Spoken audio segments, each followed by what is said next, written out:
Broadcasting from Cincinnati, you're listening to the Ringside Reporter podcast. All the news from the world of boxing right here. Well, I'm talking to you the way I want to talk to you. Now, here's your host, Eric Lorda.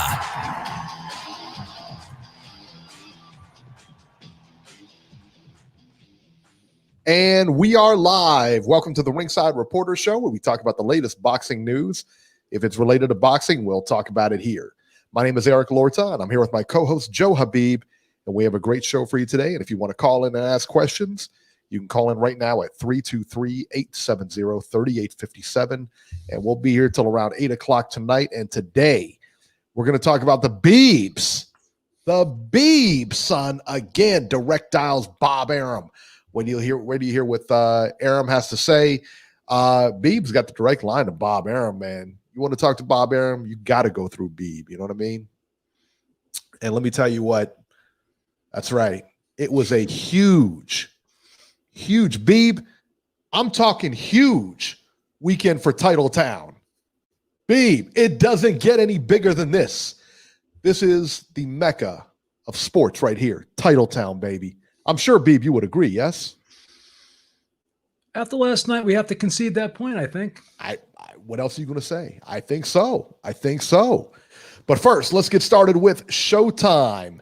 And let me tell you what, man, Showtime not off to a great start here. David Benavidez versus Romer Angulo. David Benavidez came in 3 pounds overweight for his 168-pound title defense. He said the last 3 pounds just wouldn't come off. All right, man. So he lost his title on the scale. As for the fight, Benavidez won via 10th round TKO in a completely one-sided fight. Listen, man, I mean, not for nothing. He came in heavy.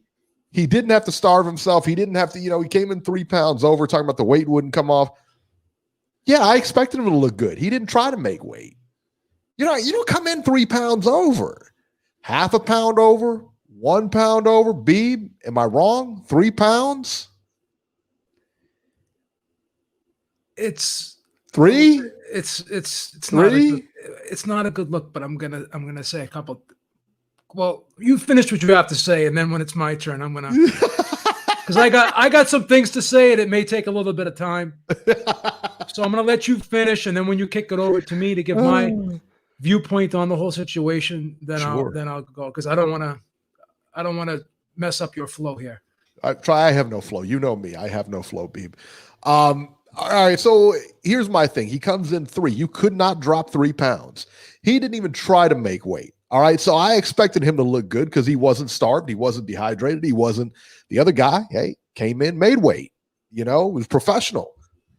But, the bottom line is, he won via 10th round TKO. It was completely one-sided.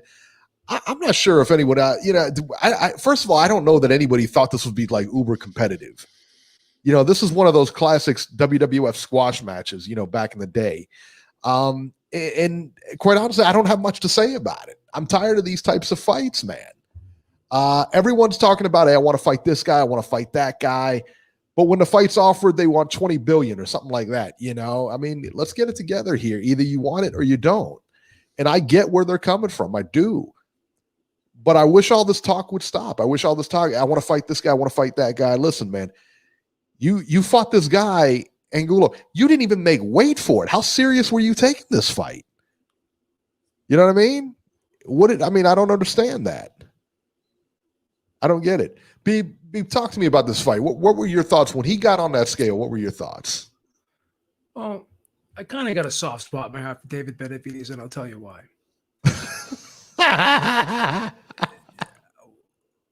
And again, I apologize because I'm not trying to make this about me, but I'm going to tie it in. Just like Tyson Fury, I can relate to Tyson Fury with the depression.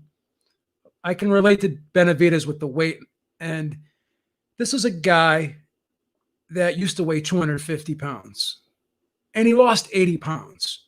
That's great. That's commendable. Sure. I at one point was 290-ish, and I lost 80 pounds, and I know how hard it is to lose that amount of weight. Took me about when I was in middle school. That's when I first dropped it. It took me about 6 months to lose the 80 pounds. So people look at him. No, we're not gonna go there. Some people have accused me of being on coke before, but no. But here's the thing. So that in itself is a great accomplishment, and it's not easy to do that. So because he's able to do, he's busy. I have a soft spot in my heart for him for that. Number two, I love the way he fights. I think he, in my opinion, far and away, best fighter in the super middleweight division. I love his style. I'm going to talk about his style afterwards, but let me just get this out of the way real quick first.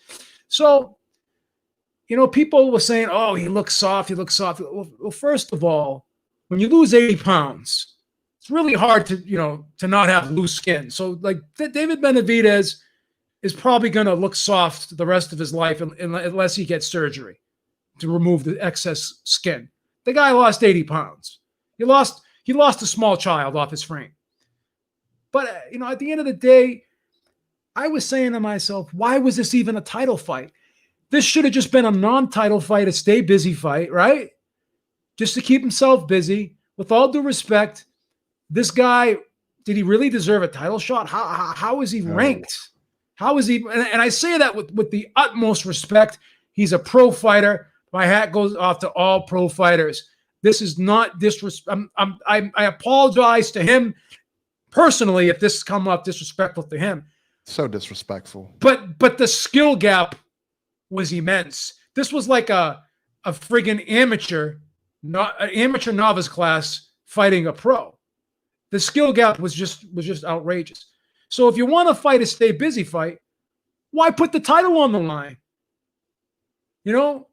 So he's saying to himself, Benavidez, why am I going to kill myself to make weight for this type of fight? But again, the title should have never been on the line. But he signed the contract.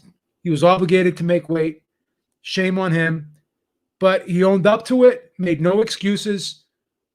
But here's the thing. By merit, yeah, he deserves to get another title shot. By merit. But by behavior, what's the WBC going to do? Are they going to continue to give this guy passes? Are they going to continue to say to this guy, it's okay to do what you're doing? Yeah. It's okay to not make weight? They're going to. That's what they do. Tank hasn't made weight in a numerous amount of his fights, but he continues to get title shots. Other fighters, Neary, another guy has weight problems. Yeah, he continues to get. So I guess if you base it on merit and skill, it's hard to freeze these guys out. But if you're a sanctioning body, you say to yourself,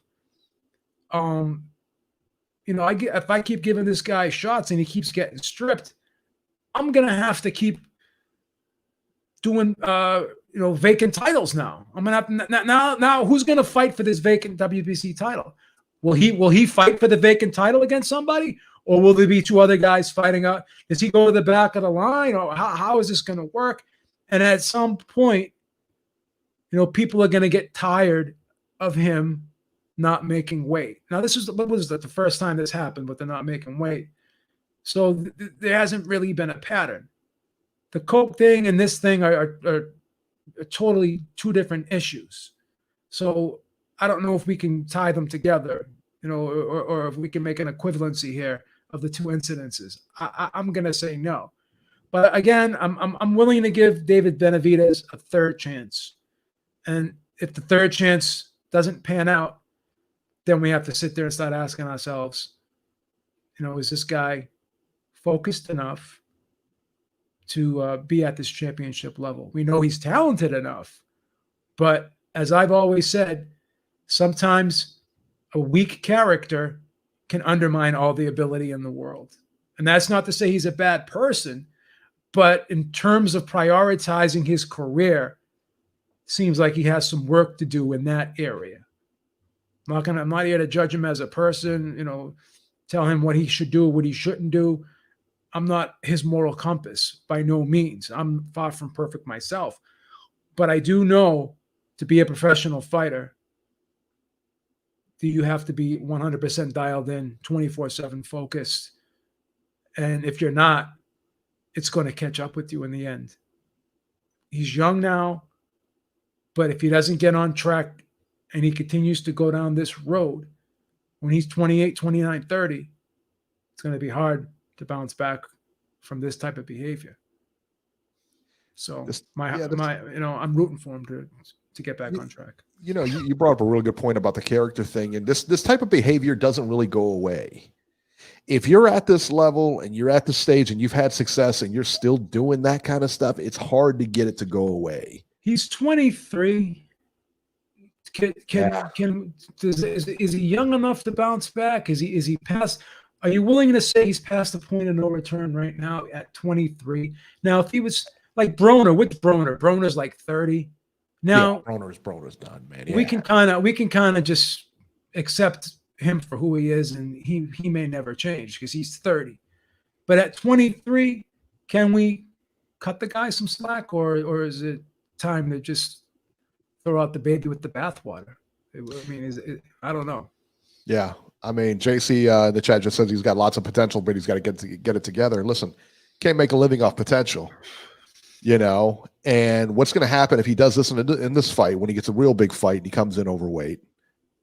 It's so ironic. I mean, I'll tell you what, I wouldn't even, like I said, if I was Angulo, and Angulo has no real power, he can't make him lose the weight. You know what I'm saying? But you get in there with, top guys, they're going to make him cut that weight, or they're going to get a percentage of his purse or whatever. I mean, or they're just going to call off the fight. Well, most guys will take a percentage of the purse. Yeah, and they'll fight for the title, and if they lose, the title's vacant again. So if you're a fighter and you made weight and your opponent didn't make weight and the title's on the line for you, yeah, it's hard to pass that up because you don't want to go back to the back of the line, right? By turn, but it depends. You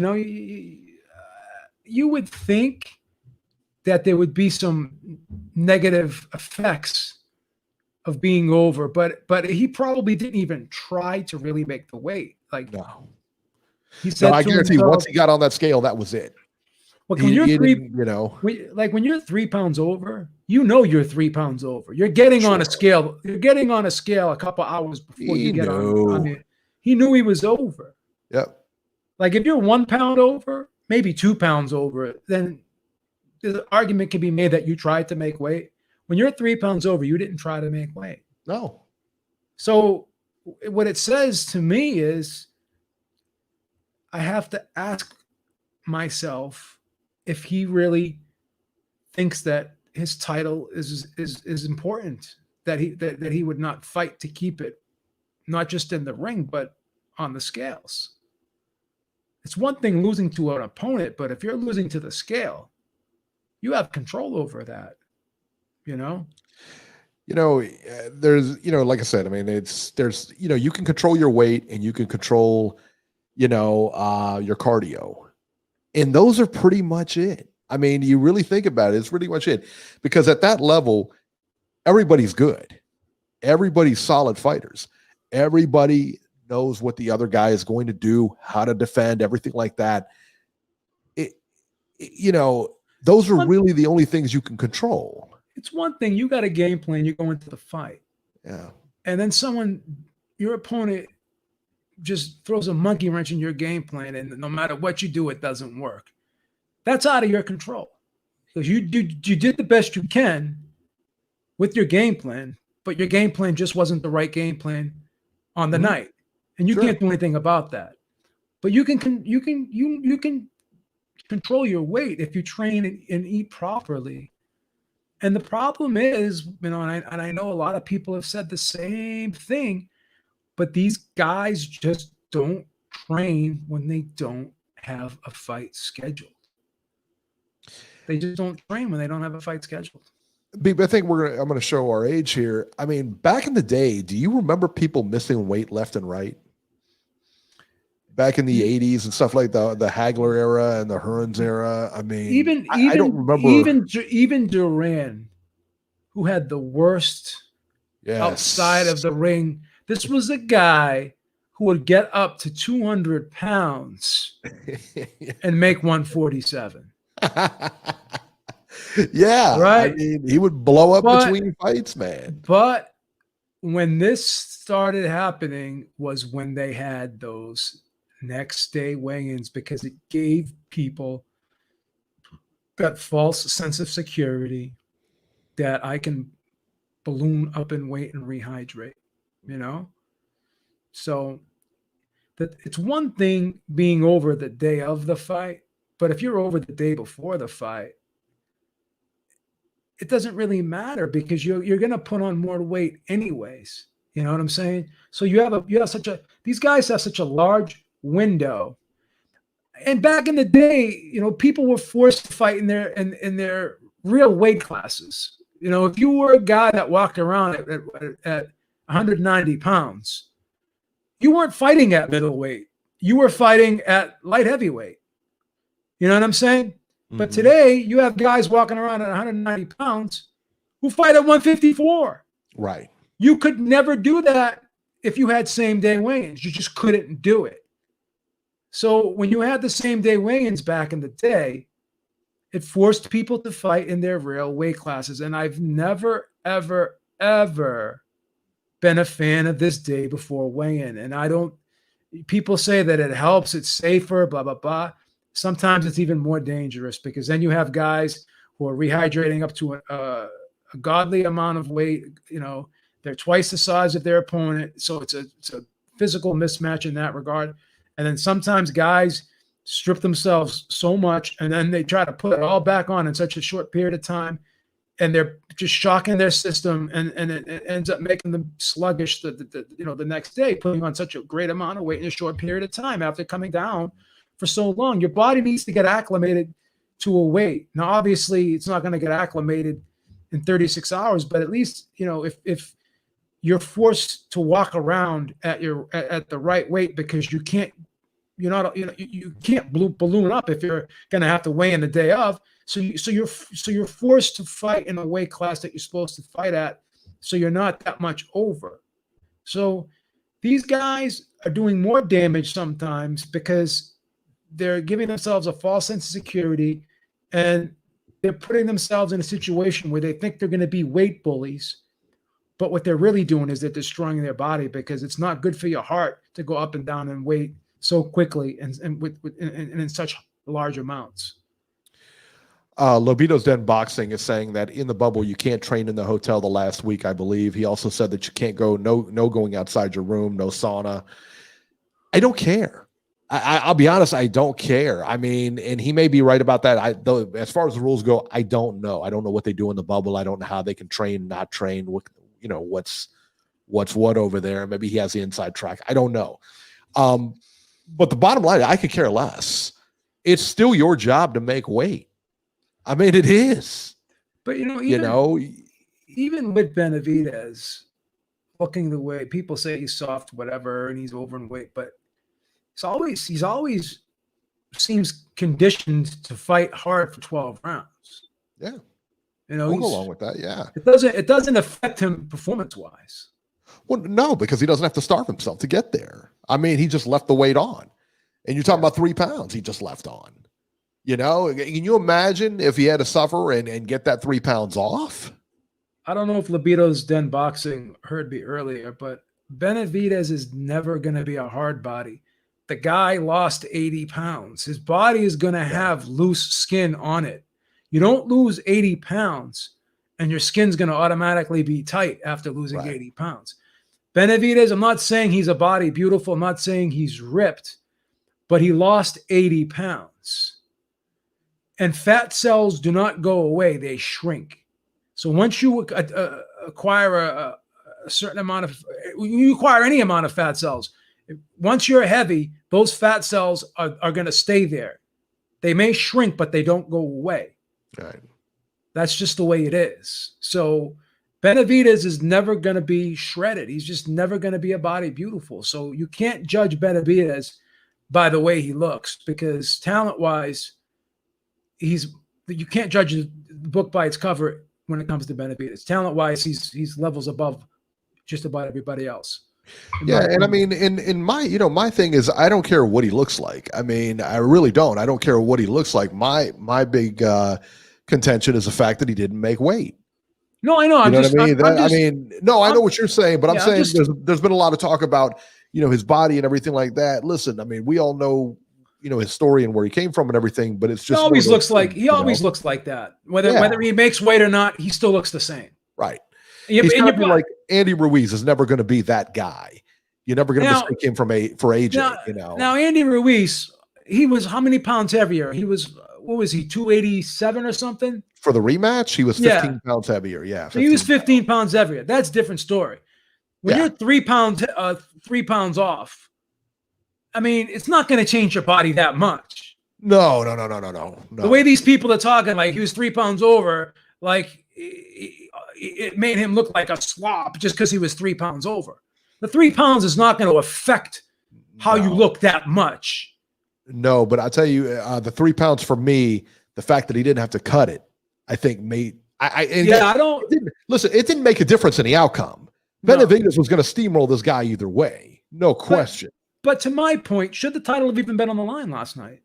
No. Should have been a non-title. I mean, if you're going to put this up, I mean, of course not. These guys are coming back from a long layoff. They're coming back from the pandemic. They're not able to train the way they were normally training. And this is not to make excuses for them, but it's just the reality of the situation. Sure. Like Frampton, like a lot of these fighters came back and fought non-title fights, right? A lot of them did. Yeah. Mm-hmm. Why didn't he just come back and fight a non-title fight? That's what I'm saying. He really should have, and that way he wouldn't have lost his title. I don't think he took that serious. I really don't. I mean, and I don't know how you can when you come in 3 pounds over. Well, once again, not to make excuses, but it's hard to get up for a guy like the guy he was fighting. Yeah. It's just hard to do that. If he had someone else in front of him. It's not a big name guy. Yeah, it's not a big name guy. If he had Caleb Plant in front of him, let's see. Exactly. If he had a Caleb Plant in front of him, even if he had a Vildrum in front of him, right? Yeah. He would have been. He would have been. He would have been ready. He would have made weight, in my opinion. Yeah, but that's his job. Is to make weight. I thought he looked good last night. To be honest with you, I did too. I mean, I expected him to steamroll this guy, and he did what he was expected to do.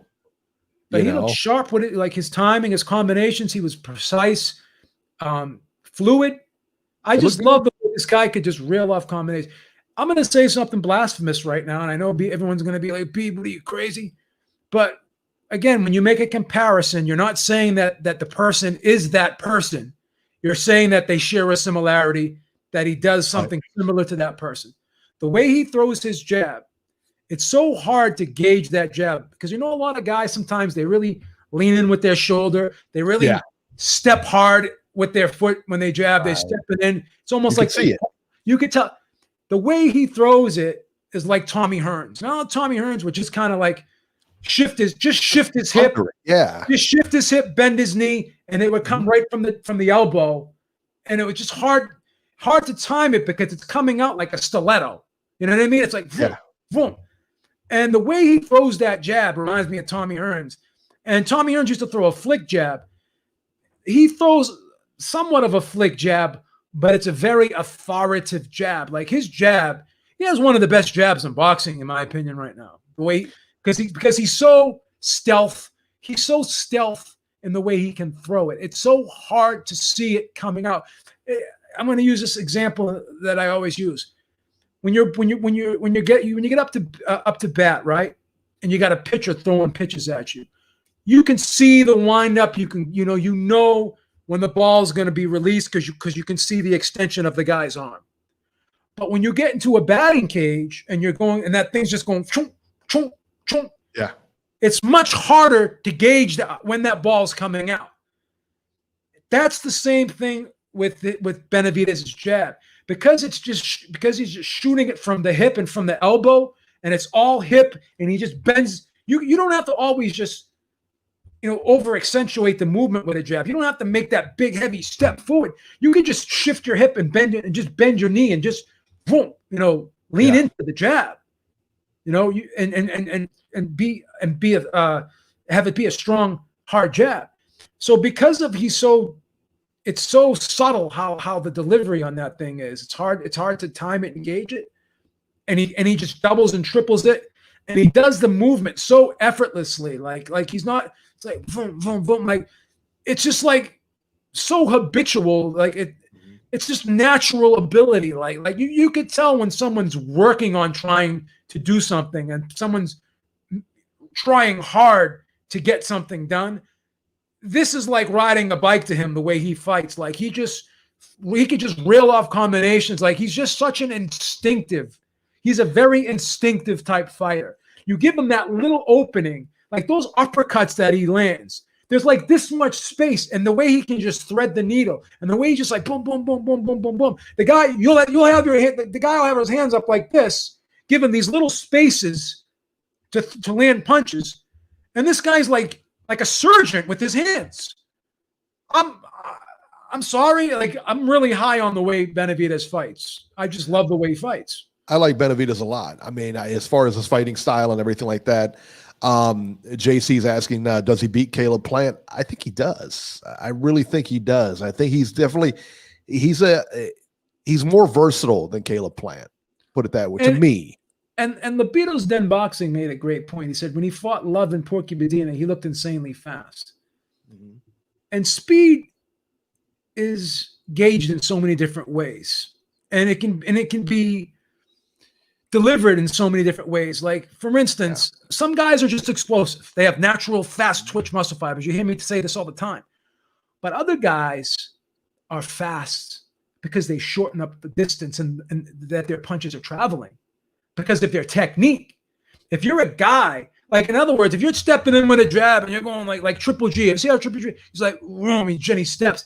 But if you're just going, if you're shortening that movement up and you're just taking a lot of the other areas out of that movement, like the putting less shoulder in it, not stepping forward hard, and you're just like if you shorten up the movement, then that makes you faster too.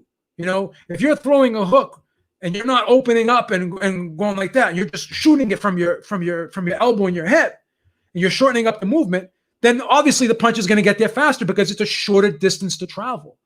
And that's the same thing with Benavidez. So is he like a dynamically gifted athletic guy? To some degree, yes, but a lot of it comes from his technique as well, in my opinion.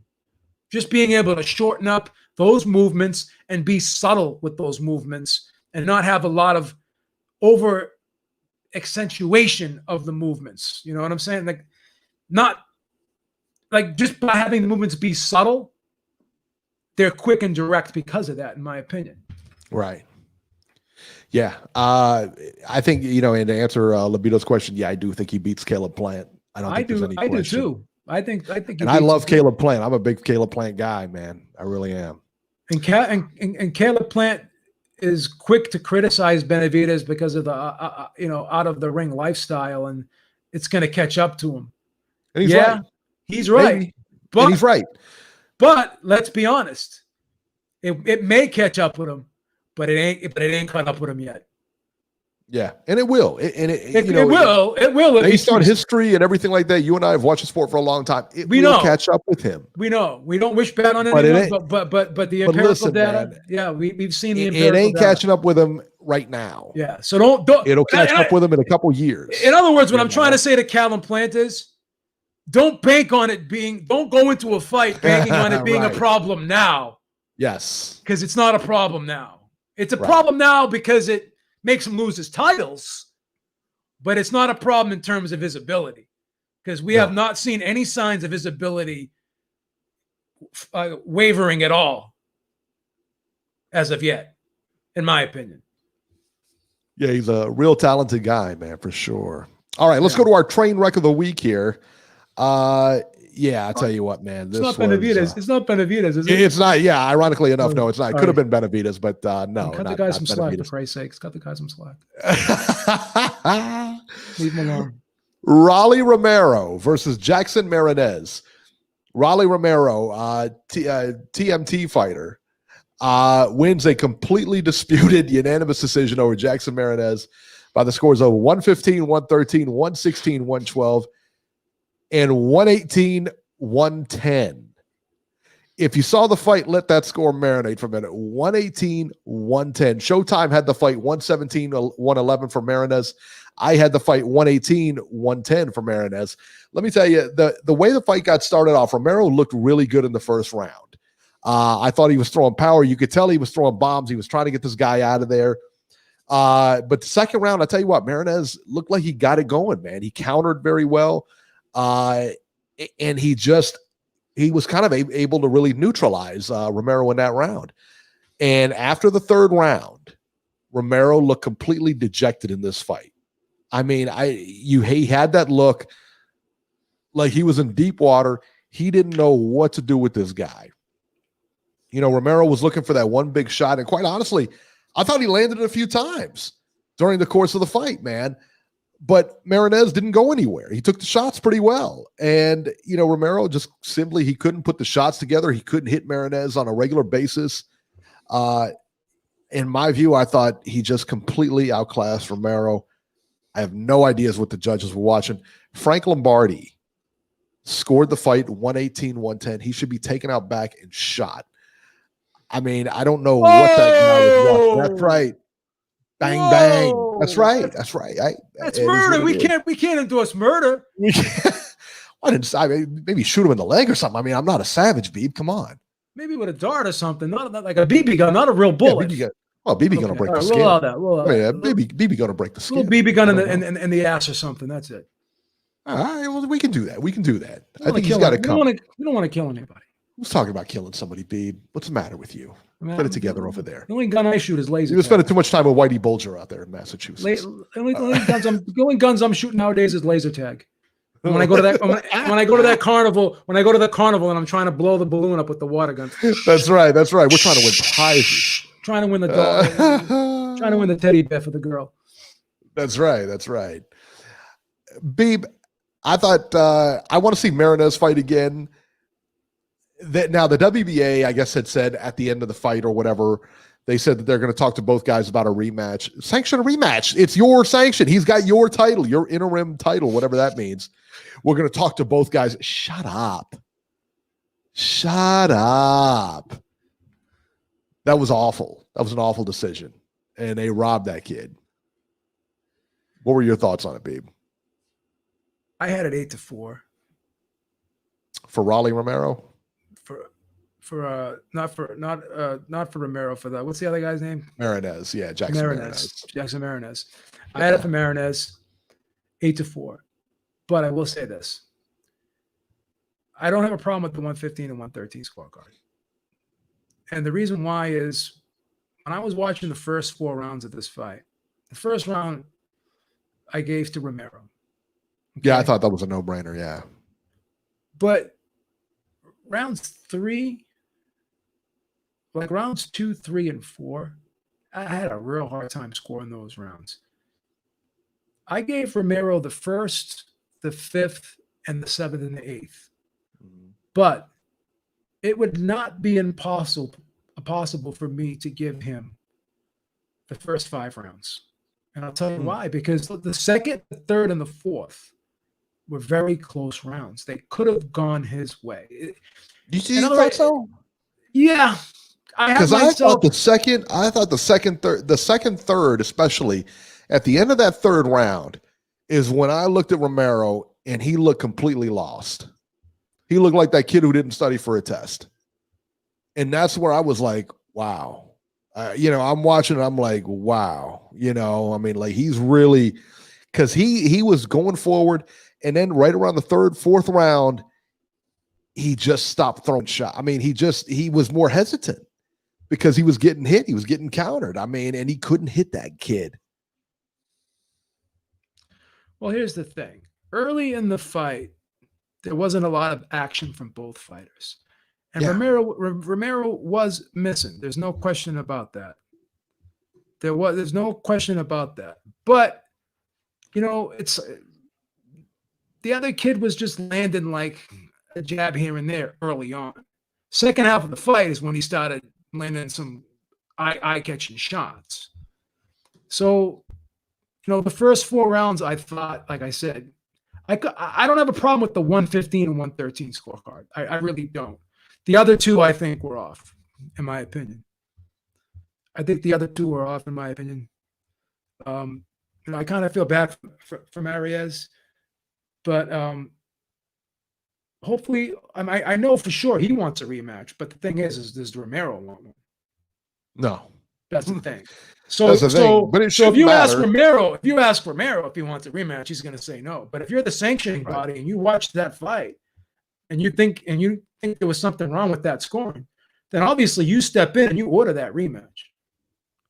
Right. And he said that, I guess Mendoza said he was going to talk to both camps about it. I'm like, you can mandate this. You have the title. Again, it's your title. Again, Romero's not going to want a rematch. No. Not after he's not. I had a tough time. Marianez is definitely going to want a rematch. There's no question about that. If you're Romero, do you give him one? If you're Romero's people? No. I don't give him one at all. I don't give him one. No, I mean, for what? Right. I say, hey, we want a unanimous decision. I'm lucky that That's exactly what I say. And and Romero didn't think he won that fight. He was dejected at the end of that fight. You could see it. Yeah, he was. You could see it. You could see it. He didn't think he won that fight. That guy's all wrong for him. That's not the kind of guy he needs in his And again, man, if I'm his guys, hey, listen, Romero, I'm not going to give him a rematch. I want a unanimous decision. What else do I need? I want almost every round. But early on, Marinez was just landing like one jab at like one or two jabs and stuff. And if you were going to give him rounds, you were going to give him rounds like for just eking them out basically early on. Like in the beginning of this fight, the first 5 rounds, it wasn't an action-packed affair.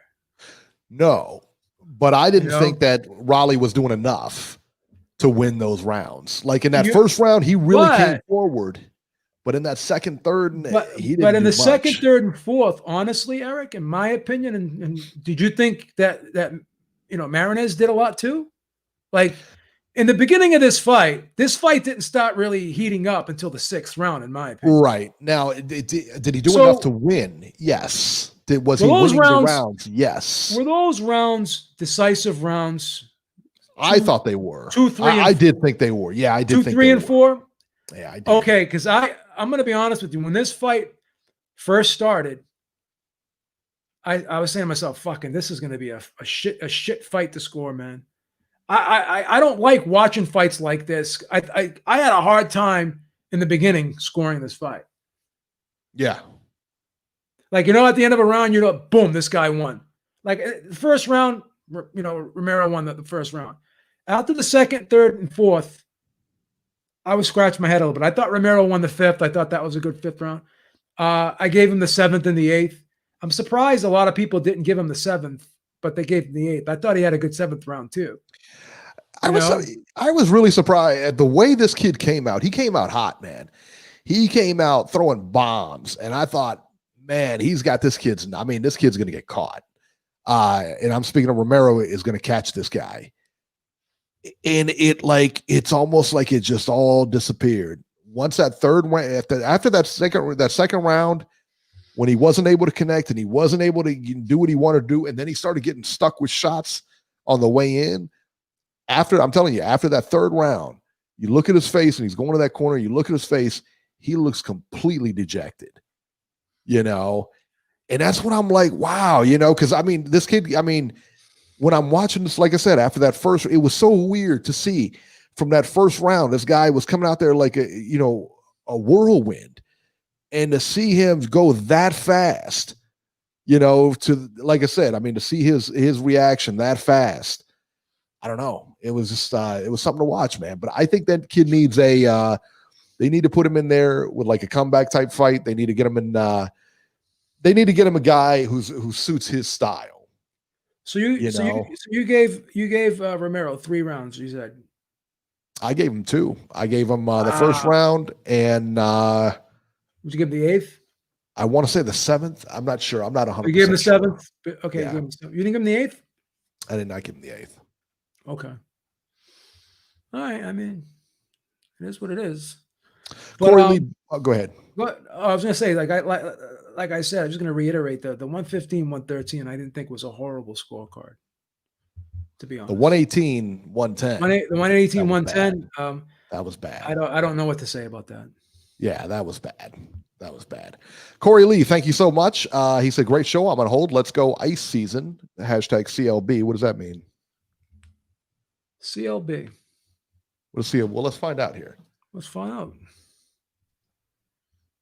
804, you're live. Corey.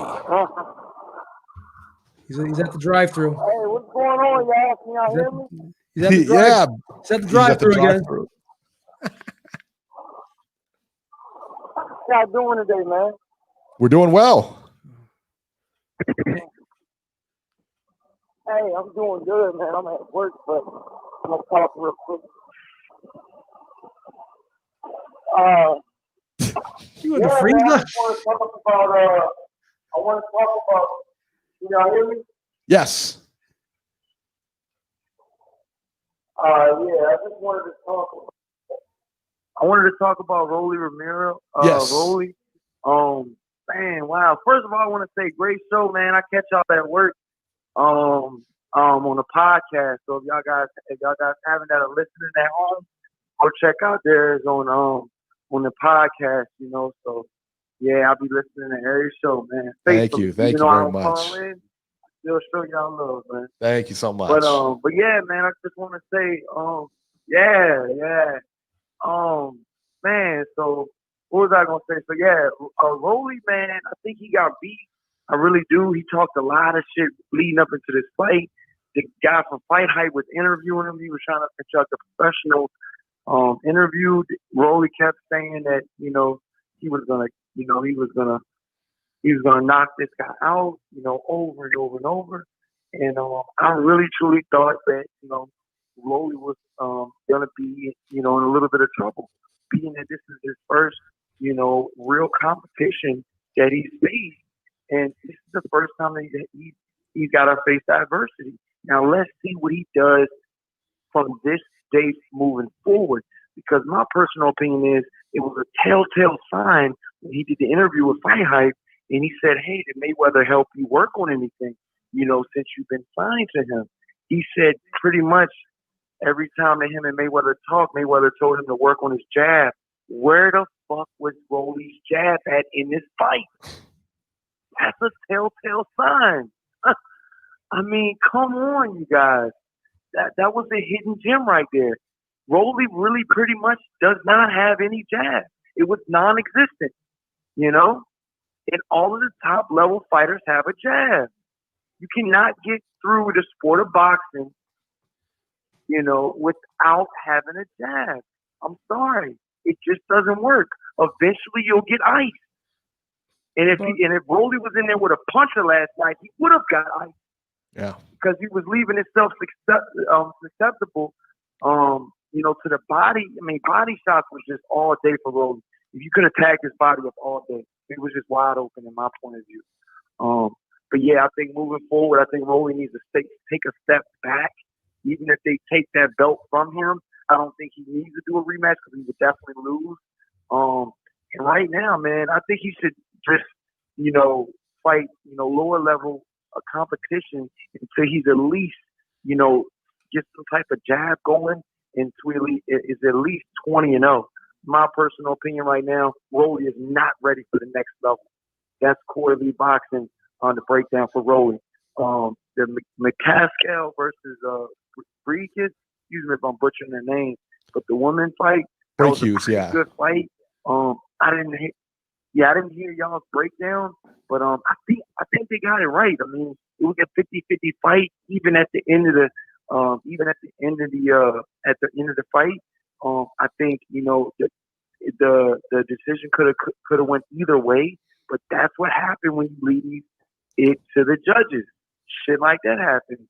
And shit like that happens with the Rolly case. You never know what these judges are thinking. We talk about it time and time again on this show and on other podcasts that, you know, the judges have a mind of their own. We could be all thinking the same thing, and the judges think the complete opposite. Right, B? That's it. That's So, it. so so I just really think that she from her her story is really good, and for her having been an undisputed champion now, I think she'll put this back on the map. Now I do think Breekis, excuse me if I'm butchering her name, I do think that she will. I think she will get the rematch, and I think the rematch will be a lot different in the first fight. I think she will get her belts back in the rematch, being that she's had so much elite level experience. But for a girl that's only 8-2, that was a hell of a performance, man. I got to give her a round of applause for that. I mean, 8-2. Can you believe that? Only 8-2. A professional record of only 8-2. Limited to none amateur experience, and having a full-time job pretty much some of her career, her professional career. Yeah, I did my research on her. McCaskill, I think is her name. But I really think that she's a really good story. She's from Chicago. And yeah, man, kudos to her. She's the undisputed champion now. And Eddie Hearn has been working his magic with a couple of different cases like that, witness fighters and stuff like that. That another company probably wouldn't take their chance on. But yeah, man, I really think that boxing is back right now, and I can't wait to see what's going on moving forward, man. And as far as David Benavidez goes, I think David Benavidez, man, I mean, he's at 168 right now. A fight with him and Charlo could be, on the horizon, but him losing his belt, could he get back in a possible showdown with him and Charlo, or him and Caleb Plant? I mean, I just don't know, man. I don't know how long Benavidez can make this weight. My personal opinion is, I said this on my show, I think Benavidez in his career as a heavyweight. This guy is huge, massive, and he's so young, 22, 23. At one point, he was the youngest current world champion in the entire world of boxing. So that should tell you, and that was only a year ago. That should tell you what route he's on. But thank you guys. I got to get back to work, man. I love the show, man, and I just really thank you for answering the call, Eric and Beeb. Y'all have a great night, man. All right. Thank you so much, Corey. We appreciate it. We appreciate you listening and everything like that, man. Thank you so much. And check out Corey Lee Boxing on YouTube if you can. He's got a great show. Always got interesting content on there and everything like that. So make sure to check it out. It's a great show. Beeb, let's talk about before we go back to the phones here real quick. Let's talk about the ESPN card real quick here. Carl Frampton versus Darren Trainer. Frampton wins via 7th round TKO over Darren Trainer. Listen, man, Frampton didn't look overly impressive in this fight. I'm not sure what the deal was. Could have been. I mean, he's fighting, I don't know. Maybe the no crowd really does affect him. I don't know. He started very slow, just didn't look like himself. Trainer was popping him at times. I mean, he wasn't winning the fight. Trainer wasn't winning the fight, but I mean, he was in there. In the 6th round, I thought Frampton really started going after his body. And that's what did the trick for him. It was said after the fight that everyone on Frampton's team and everyone on Jamel Herring's team is on board for that fight next. Frampton obviously knocked him out with a body shot. He just kind of got up and quit, So the big fight that we're looking forward to next is Herring versus Frampton. Beeb, I got to be honest, man. I originally I liked Frampton in that fight big. I really did. I didn't think, I like Herring. Okay. I really like Herring. I like his story and everything like that. I just don't know where he is on the level with these guys. But I'll tell you what, after watching Frampton fight last night, I'm not 100% sure that Frampton beats him, man. I'm not 100% sure anymore. Stop. And I had him winning, like I said, man, I had Frampton winning that fight against Herring, but I don't know, man. Well, the problem is the size difference. Herring's a lot bigger, but Herring is a worker. He's a grinder. Yeah, he is. Throws a shitload of punches. He can fight very well on the inside. Frampton can fight a little bit on the inside. He's not a bad inside guy. But to me, Frampton's always been a slow starter. We saw him in other fights start slow. The second Leo Santa Cruz fight, he got off to a slow start. Scott Quigg fight got off to a very slow start and came on, in the second half of the fight and did very well. This kind of reminded me of those fights where he put it on late. But the one problem I'm starting to see with Frampton is he's just a little bit hesitant now when he pulls the trigger. Like sometimes the brain and the body aren't in sync as you get older. Remember De La Hoya couldn't pull the trigger anymore. Like the brain, your body, you see things and your brain sees things, but that connection with your body just isn't in tune. It's not in sync. And I'm starting to see a little bit of that from Frampton. You think there's some slippage there? You think that's he can't pull the trigger like he used to, in other words. Like he sees the openings, but he's not acting on them instinctively and as quickly as he was able to do in his younger days. Does he have enough to beat Herring? I like Frampton a lot. I love his style.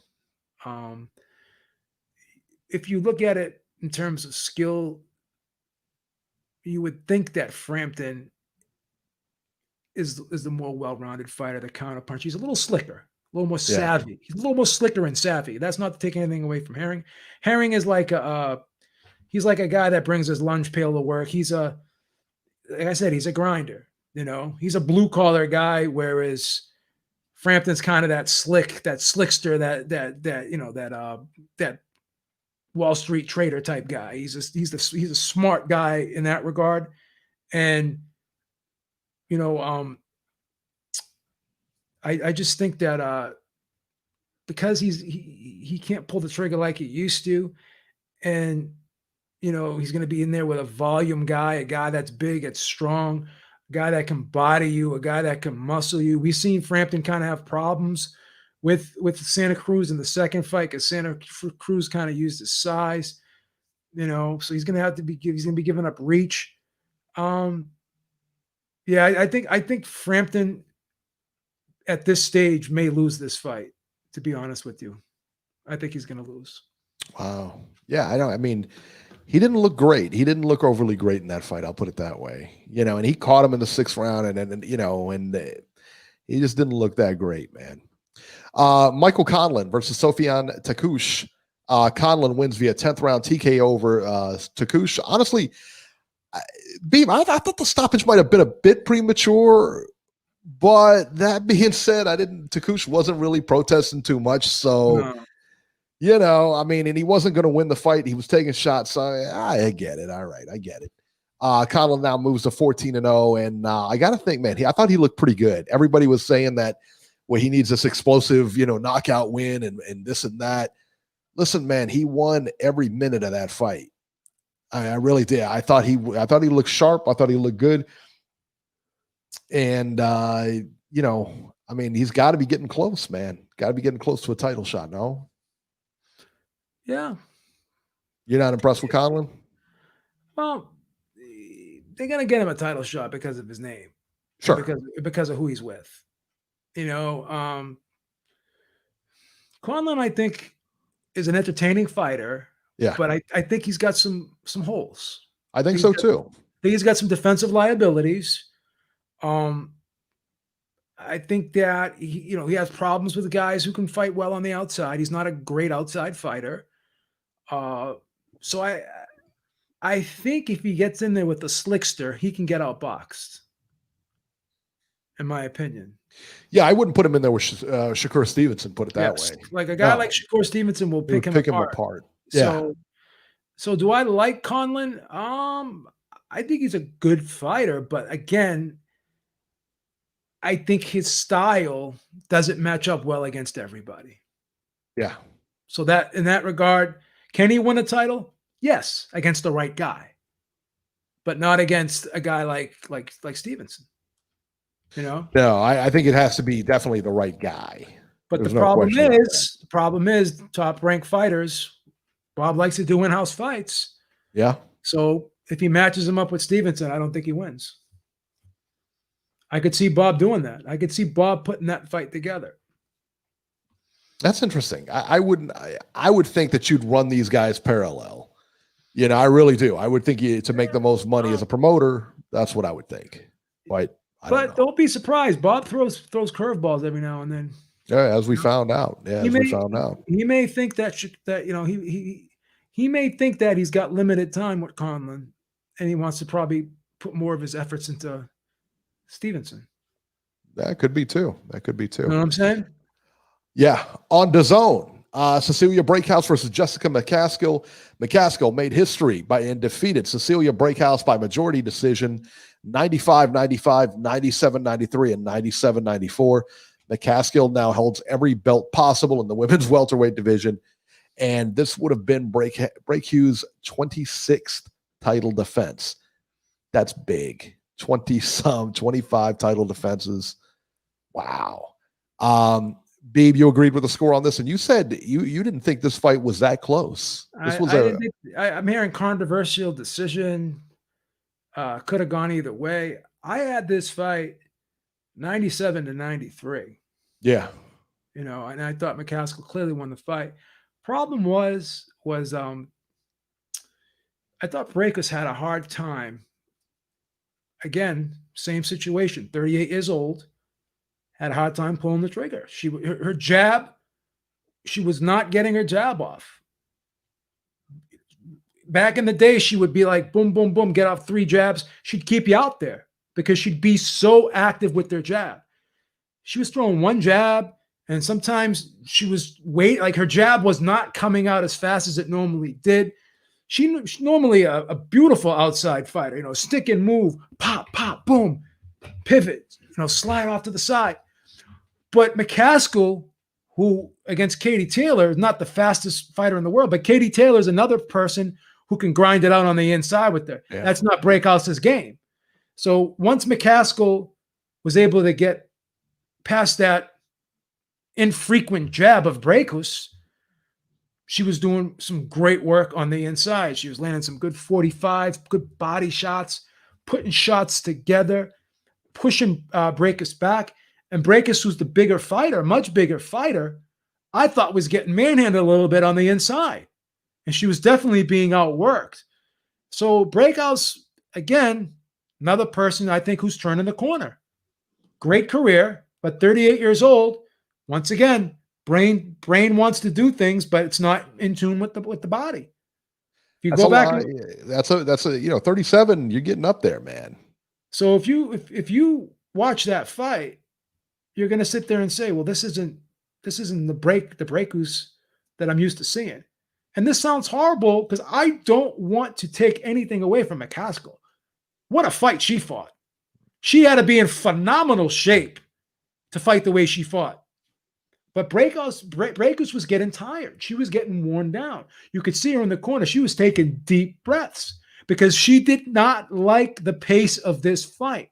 Breakus likes to fight in spurts. She likes to, like I said, pot shot from the outside. She likes to pepper you with the jab. Nice little peppering jab. Not really put much on it, so she's not overexerting herself. Slipping in a big right hand every now and then. You know what I'm saying? She likes to fight at a very methodical pace. McCaskill did not allow her to fight at that pace. She put this fight in overdrive and, switched into 4th gear while Breakus was still stuck in 2nd. Yeah. So she got outworked. Breakus clearly got outworked here, and she wasn't able to keep McCaskill on the outside with her long jab. It just wasn't it just wasn't the jab that I'm used to seeing, and it just wasn't as frequent, and she just wasn't throwing it as much as she used to. So, and I read that McCaskill used to be homeless when she was younger, and I mean, what a comeback story for her. Yeah. I mean, honestly, This is huge. I mean, great kid.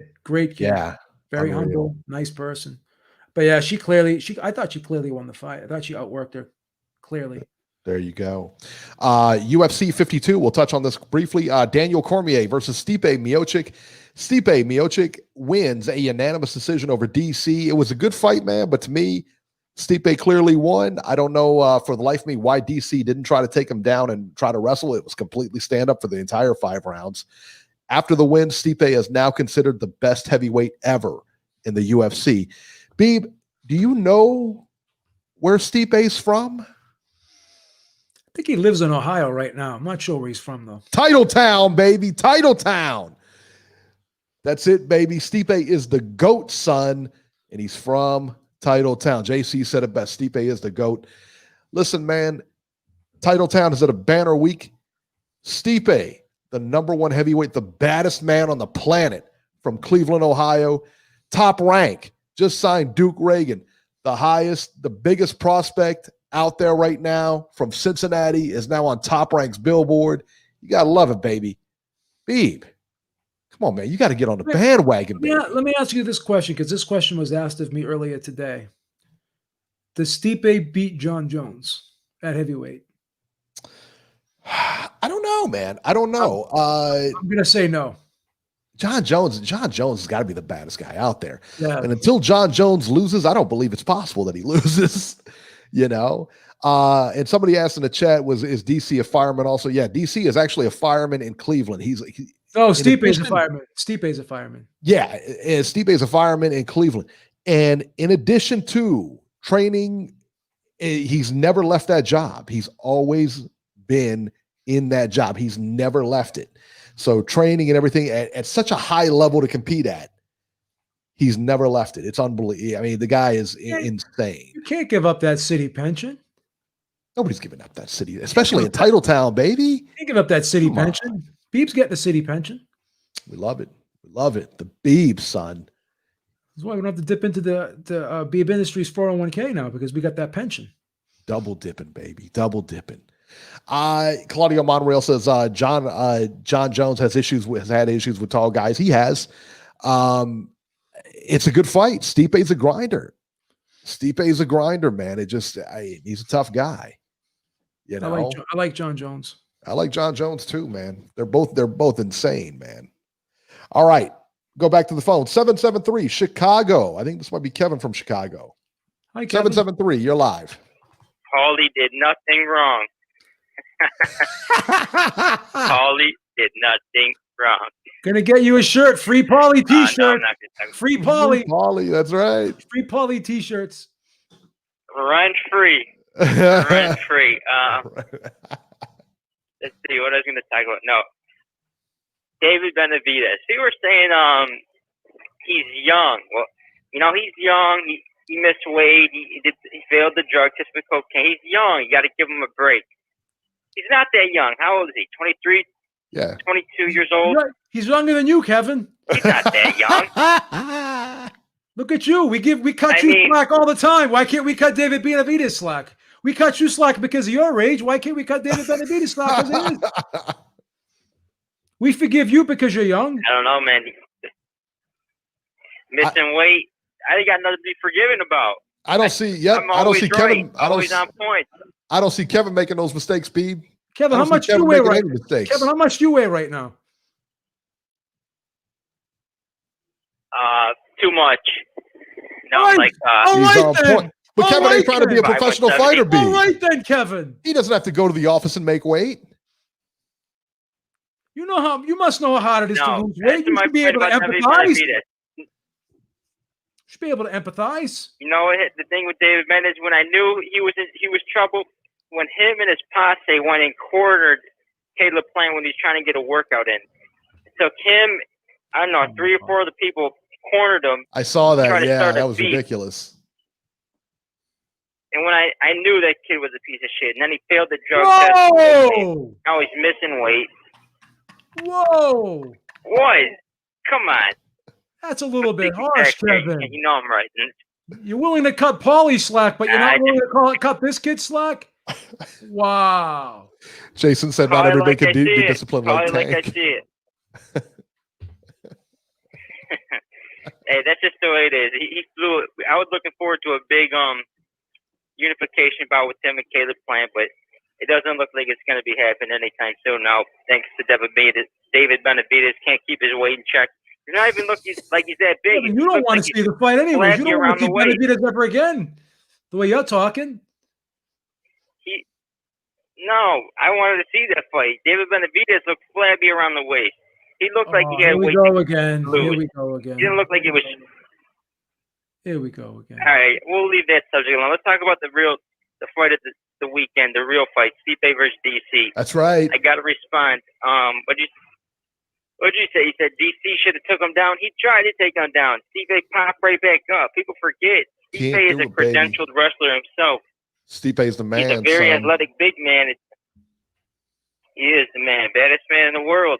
And people are saying he should have just wrestled. DC should have just wrestled. It's a lot easier said than done. DC doesn't have the gas tank to go out there and try to wrestle that big man around for 25 minutes.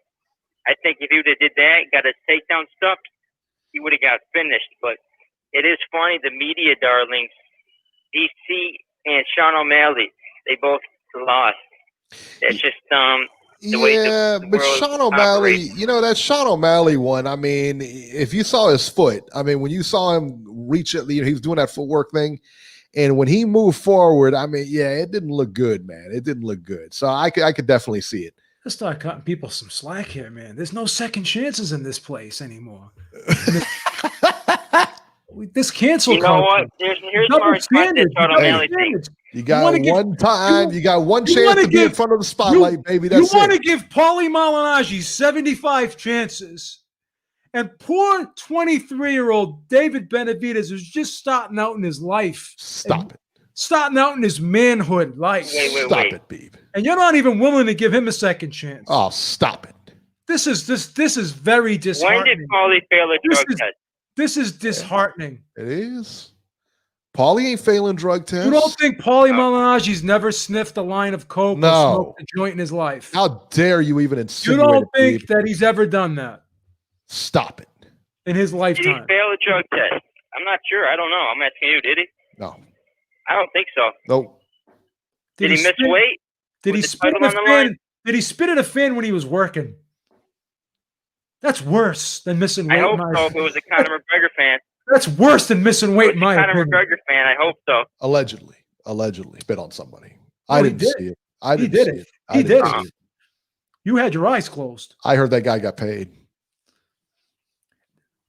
Oh man, I don't want to talk about Paulie Malignaggi. We did that last week. I'm sorry. Sean O'Malley. This is the thing. You have to be able to.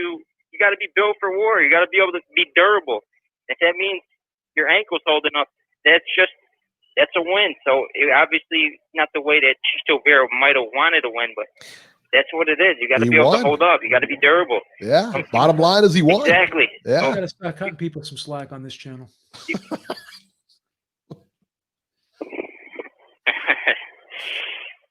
I mean, you got to see the way they're hyping up DC and Sean O'Malley. There was pretty much the entire coverage. It was, will DC get his belt back and retire on top and cement himself as the best heavyweight? Will Sean O'Malley take the next step and become the superstar? It was just every single promotion was about that. And that's how the world works. You're right, it's wrongs. Karma always comes back. But shout out to Stipe. I think it's a tie between him and Fedor as the greatest heavyweight of all time. It's a close one, but I think Stipe might have passed Fedor with that win. Yeah. Whoa. Barely. But what Fedor was a legend. Fedor was a legend. We're gonna cancel Fedor too. We just canceled his son. He's from Titletown. What are you gonna do? What is going on? We're canceling Fedor. Come on, son. How can we do that? Stop it. First David Benavidez. You now gotta look at the resume. You gotta look at resume. If you can't go off Cora and Arlovsky. Yep, that was huge. But look at Stipe, Overeem, Ngannou, Frank Mir, all the former champions. Look at all the former champions he beat. No doubt. Chael Sonnen. Sonnen was moving up and away from like what 1-4. A legendary fight that was. I don't know, man. Those two DC wins were huge. Those DC wins were big time for the legacy of us. I thought DC was going to win. I thought DC was going to win both of those fights. Kevin, who wins, John Jones or Stipe? I don't know, man. Stipe, he's getting up there. I think he's 37, 38 years old. But the thing is, John Jones hasn't looked too good as of late. He really hasn't. I think he lost. You could argue that he lost both of those fights. I thought he did. I did too. I think he did. And you're going to go up there against Stipe, who's a big guy and can fight and can grind. I mean, I don't know, man. Tough one, isn't it? Yes, that's a tough one. I don't know. The thing with John Jones is he's got good leg kicks. I think that's what I was saying. Stay on the outside. Yeah. It's the kicks. The kicks is that's going to have Stipe's going to have problems with. He might go out there and make it a boring fight and try to run away and do a kickboxing fight to a boring decision. I hope not. I wouldn't want to see that. I want to see Ngannou versus Stipe. That's the fight I'm saying. That's next. Anyways. Yeah. That's next. I mean, that's what Dana White said. So that's that, you know. There you go. All right, Kevin, we're going to get rolling here. Johnny's got to defend his. Yeah, he's got to defend his light heavyweight belt. He's going to rematch that one guy. John Jones is going to the Polish guy needs a fight. Look, yeah, he's going to rematch Dominic Reyes. I think he's going to rematch John Jones. So those are the two fights that are next. So if you want Stipe, can't forget about Jan Blachowicz. He's coming off that big knockout. Yeah, that's true. All right, Kevin, we're going to get running, man. Thanks a lot, man. We appreciate it. Kevin, thank you as always for joining us. 8:05, you're live. They're still going to have 15 work to do. This is Nacho?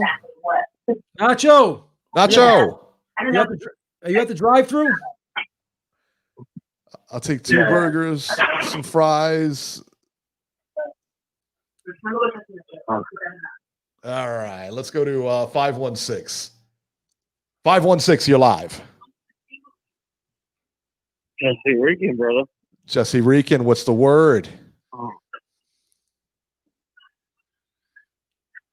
Shout out to my friend Kyle because he gave me.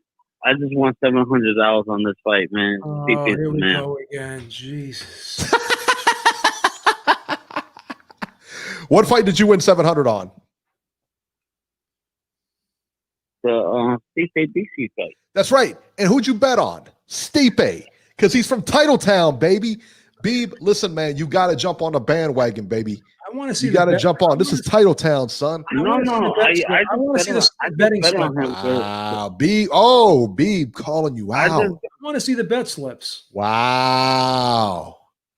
Beeb said you didn't make any bets, son. That's what he's saying. That's what he's saying. I want to see the receipts. Trying to start something. That's what he's saying. $700. That's a lot of money for you, bro. Bookies don't give receipts, bro. I'm not phone numbers. I'll say this much. I want phone numbers. I want some type of verification.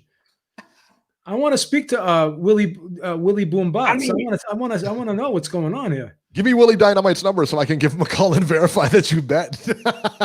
give me Frankie Fish Eyes' phone number. I want to know what's going on. Beeb calling you out. That's rough, Beeb. I've always admitted when I lost. I don't understand why you think I'm lying about losing. I'm a straight hater. That's what I am. I'm like Star. Man, you remember Star from Star and Buck Wild? Back from Hot 97. I'm a hater like Star. One of my best friends of all time. That's right. I'm a hater. I hate you now. I'm a hater, bro. I want to see receipts. Anyway, Eric, let me talk to you. What's up, man? I'm happy I won 700. I'm happy you won 700 too. Okay, so what else are you happy about? No, I think where's this going? Pretty much it. Oh, and Lomachenko won. Lomachenko actually put his money up against Fafimo. That's pretty ballsy move. No, he didn't. So the rumor going around was that yes, he did. No, he didn't. I'm gonna tell you right now. No, he did. yes, he did. Okay, all right. Continue, because whatever I say, I mean, Did you talk did you talk to Bob Arum on Friday like I did, and Bob Arum and Bob Arum said ESPN gave both guys the money that they wanted for the fight. ESPN gave them the money. Lomachenko's not paying anybody. Lomachenko's not coming out of his pocket, right? Lomachenko didn't come out of his pocket. ESPN gave Teofimo the money. Ask Bob Arum. I talked to him on Friday. So that's why you got to listen to us, man. Why we got is facts. why is that the story then? Why is that the story? Why is it all? Why? Because it's a rumor. Because this is called boxing, the home of fake news. Right. How many stories do you read that aren't true? How many stories do you read that you actually believe? Anyone can say anything. Right. I think the promoter who actually pays the fighters and gets the money from ESPN knows how much each guy is getting and why they're getting it. The guy who wrote the story is not paying the fighter. Bob Arum's actually paying the fighter. Right. With the money that he gets from ESPN. Anyway, you got Lopez, right? I got Lopez. Put 500 on for you. I'll put 1,000 on Teofimo. Whoa! But I want to see receipts. I can't. No, I want to see receipts. I gotta be honest. I don't bet on ass, bro. I don't bet on ass. I want to see cash, man. No. And you know what I want? And you know what I want? If I bet you, I want the plus 250 I'm going to be getting from 5 dimes. What's up? You're not going to get that. Of course. What's up, tough guy? What's up, tough guy? You're going to give me the plus 250 that I'm going to be getting for 5 dimes? No. Oh, it's a $500 bet. Okay. Straight up. Yes or no? We don't bet on ass. We don't bet on ass here, bro. We don't bet on ass here. I want the plus 250, that 5 dimes. Have you ever heard of a yes or no question? Yeah. Have you ever? I have. You ever heard of a yes or and no it's question? no, and if it's it's a fuck no. It's not even a no. It's a fuck no if I ain't getting plus 250. Why am I gonna bet you straight up when I can get odds from 5 dimes? He does have a point. He does have a point here. You added an extra word. I didn't need the S word in there. It was a yes or no question. So the answer is no. I'm giving you a fuck no. Right. How's that? I'm putting a little something. I'll put a little something extra on it for you. I'm giving you a little mustard with the hot dog. How's that? Oh wow. How's that taste? I'm just fucking with you, man. Don't cry. A hot dog from you? Don't cry, man. I'm just fucking with you. I don't want you to cry. No, I was going to say. I want you to cry, man. I don't want you to cry. Hot dog served from you is a hot dog served. Hot dog served. Whatever you want. You want a hamburger? We want a hamburger, hot dog, whatever you want, bro. What else? You want a grinder? A grinder. Those are good. Back in the day, you used to get them grinders in high school. Those are the best, weren't they? I think we used to get them on Thursdays. They were pretty good. I don't like them though. I like pizza day. No, I like chicken fingers. I just want 700. I want 700. I'm good right now. All right. Well, there you go. There you go, man. All right, Jesse, we're going to get running, man. We got a lot of callers on the line here. $700, Beeb. 1,700.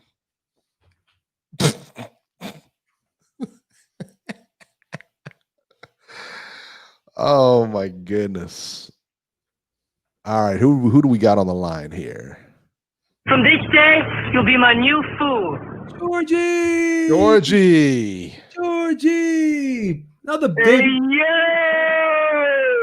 Georgie, are you a David Benavidez fan? Georgie, are you a David Benavidez fan? Or you like the rest of the haters? It's all right, bro. I guess you like the rest of the haters out there. I just jump in the wagon like everybody else. Jump in the wagon, baby. Go with the flow. Fuck it. Why fight it? Join them. Don't be a hater like everyone else. Laugh at all these robberies. Guy's a couple pounds overweight and everyone you seen the UFC too? What's that? You guys check out the UFC? Yeah. Yeah, you watched it. Were you not listening to the show? Stop paying attention, man. You're not paying attention? Yo, that That shit doesn't disappoint, huh? What are you taking naps? That shit never disappoints. Hey, why? That shit always on the money. That UFC always on point, bro. He's right. He is right. And these people not even fucking at age for what these motherfuckers on boxing doing, bro. And they're putting on big time fights. Fucking robberies and junkies, mafias, all this shit. Whatever, man. Listen, Beeb, so what's going on with that fucking that Lomachenko fight? That shit back on now? It's on, yeah. It's on. It's happening in October, right? Bob said it's on. So what we're gonna do? ESPN. I called last week talking about ESPN. Bob, listen. According to Bob Arum, go ahead. According to Bob Arum, ESPN put some more money in both guys' pockets and got the fight done. That's what Bob said. I think it's October. It's official. 17th, I believe. October 17th or something like that. Yeah, it's done. Okay, it's done.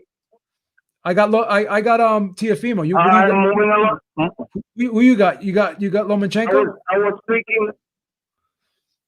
I was thinking Lomachenko by default because I really want to go with Theo, but like I called last week and we moved to the Leo Santa Cruz fight and Tank. I got Leo. So what are we doing now? I got Leo. You want Tank? So we stand with the Leo fight? Okay. I really like that because I want Teofimo really to fucking win. You think I stay with Leo? Just want to make sure. Do you think Tank's going to beat Leo? Because I like Leo. I like the upset in that fight too. Tank's gonna murder this cat. Wow. Okay. I'm putting him. That dude is dead. I'm putting this title. I'm putting this title on the line. That green belt right there. I'm putting that on the line. Eric, ship that. Your green belt. Ship that. Wait a minute. You can't put my belt. What are you doing? Ship that to the office right here. I want to put that on the. You gotta send all them belts to Boston, baby. That's sending all this shit over here because you're not gonna see those belts in a while. That's send them all over here. I'm taking. Listen, there ain't much to talk about. I didn't like that Rolly fight. That he getting mad heat. But in a way, it's a good thing because at least you know who's hype, who ain't. You know what I'm saying? At least you start fucking, dissecting all the fucking mirages and fucking dreams these mafia be setting up. So that would be a nice rematch if that ever happened. We might see that. Fucking Benavidez. Man, listen, Tank, another thing, Beeb. Tank gonna come fucking overweight, so I don't want to hear no crying. That's a bad thing for Tank. You heard? That's bad for Tank if he comes in overweight. He's going to be slow and sluggish like he was in his last fight against friggin' Gamboa. Throwing 300 punches. Well, I mean, you're not going to beat Leo Santa Cruz throwing 20 punches around. I'm just telling you that. That's it. Can't beat Leo Santa Cruz throwing 20 punches. Bro. Leo's not even all that. Leo Santa Cruz Leo is never mean all that, baby. He's a buzzsaw. He's a buzzsaw. He does throw a lot of punches. 1,000 punches a fight against the iron. Yeah, against the iron. guy who does rest. A guy who is prone to resting during the fight. You know what I mean? If Tank decides to bring his sleeping bag to the fight. That's it. And take a nap on the ropes like he always does. It's going to be a long night for him. Remember the Beep told you. I'd be amazed if that shit makes it to the 7th round. Leo Santa Cruz is a buzz. He is a buzzsaw. He is an energizer bunny. He is an energizer bunny. He ain't doing shit. I'm gonna murder this cat. Yo, Tank walks around. I think Leo Santa Cruz throws punches when he's sleeping. I've seen Leo. I think when he's in his bed sleeping, he's throwing punches. That's how much punches this kid throws. And Tank's over there running around with that Instagram model now. Did you see that? TMZ posted pictures of him and his chick or whatever. He ain't thinking about this fight. Tank's eating chicken nuggets right now, drinking a icy. He ain't ready. See how heavy he was? He ain't taking much to go fuck up Santa Cruz, baby. He ain't ready. Didn't Francis beat him in the first fight convincingly? Tank just got a pizza delivered to his house as we speak. As we speak, Tank's got a pizza delivered to his house right now, and he's already eaten half of it. You know where Leo is Don't right now? even matter, but yo, You know where Leo is right now? He's throwing punches. He's throwing punches. He's got a heavy bag in his living room. That's why this guy can throw 1,000 punches to fight. He's got a heavy bag in his living room. Tank's playing Xbox right now, eating a pizza. And What's the difference? Oh, you know what? It was Devin Haney. I'm sorry. I thought it was Tank Davis. What are you talking about? I'm sorry. I guess we're gonna find out. That Instagram model. Yeah, that Instagram model's dating by Devin Haney. Well, Tank was probably with her first. He was too. I know that for a fact. Tank was with her first. That is true. Devin Haney scooped her after Tank got done. Jason's jealous that Tank's with Instagram models instead of him. He's got a crush on Tank. Tank. Oh, don't talk bad about my Tanky. Oh, Tank dates R&B stars. He would never date Instagram model. I love to rub coconut oil all over Tank. Hanging on Tank's nutsack. Listen, do you think that Leo is really that he's gonna bring all these Mexicans? You think he's gonna bring them to the pay-per-view? No, because there ain't gonna be no crowd. Listen, he's gonna match it. He's gonna bring his family. That's about it. Who's gonna be? Who really the A side? Who the A side there though? It doesn't matter. Well, let's talk about that. Hear me? Wait a minute. What you're afraid of, Eric? What you're afraid of? Your Mexican heritage not gonna back you up once again. I'm gonna drop some gems right now if you give me 3 minutes. You want to talk about A-side? First of all, the fight's at 130. Let's talk about Wait. First of all, the fight's at 130. And the lightweight title's on the line, and the junior lightweight title is on the line. Okay? So if Tank is the A side, if Tank is the A side, if Tank is the A side, why is he fighting at Leo Santa Cruz's weight? And why is he putting his title on the line in a 130-pound fight with Leo Santa Cruz if he's the A side? Explain that. I'm waiting. All right. Let's go with this. First of all, neither one, on my view, is a motherfucking A-side. Because I know Leo hype is fucking DSG hype. The same type of hype. They got a bunch of Puerto Ricans that they follow him.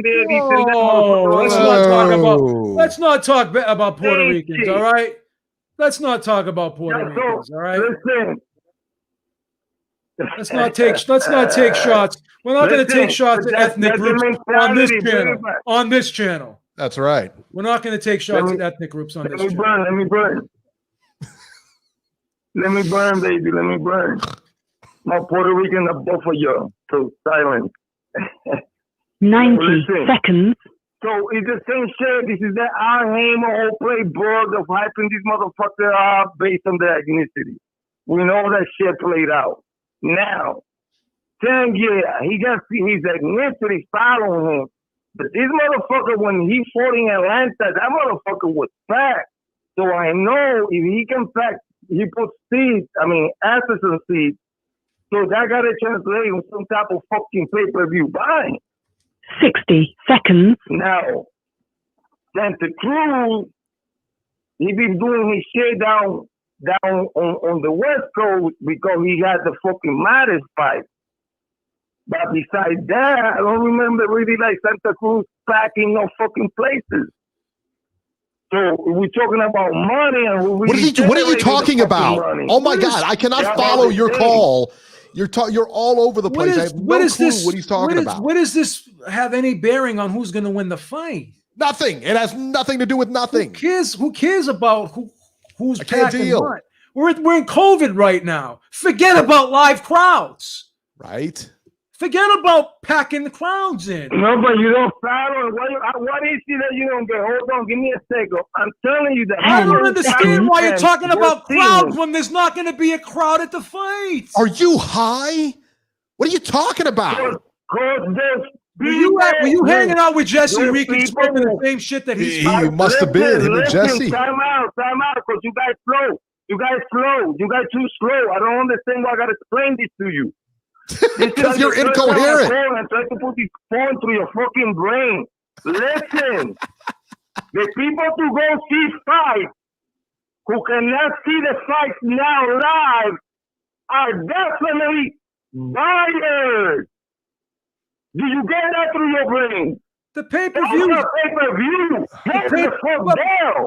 But who cares about that? We're talking about who's going to win.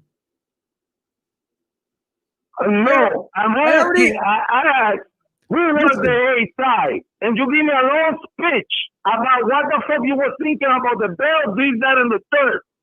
All that bullshit that don't matter. Because all this matter is money. That's what I'm bringing all these fucking people who fucking go to see the fight. Because that's translating on money on pay-per-view. Get a fight pay-per-view buy. Somehow you don't see it. Somehow you fucking lost. I don't care about the pay-per-view buys. I don't have a vested interest. I'm not getting paid. I'm not getting a piece of the pay-per-view revenue. Why the fuck do I care about the pay-per-view buys? So when you make this argument, if we were talking about who was the A side, when you give me all these, there is no A side. They're both El Heyman fighters. They're both El Heyman fighters. And when you talking about even. Did we lose him? There he is. Who cares?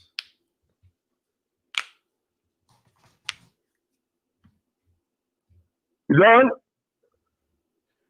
Now, a civilized fucking individual will care because money is what runs this bitch. You don't want to see it. You want to talk about how Tank going to his fucking weight division and he's fighting for this belt. And none of that means nothing. It means who the fuck is the A side who want to bring the more money to the table? Okay. That's why it comes down, always come down to that. But here we are talking about what? What do you care? Who cares? Who gets more money? The fight's signed. Who cares who gets more money? Who cares who's the A side? The fight is signed, son. McCaskill beat Breakus, and McCaskill was the B side, and she won. Huh. So what does that mean? And you know what? She's not even going to be the A side of the next fight. What does that mean? What does that mean? All right, I'm gonna tell you what it means. Because I don't supposed to be coming here as a motherfucking historian. But your motherfuckers is the one who forget shit, somehow get amnesia. Let me explain this to you.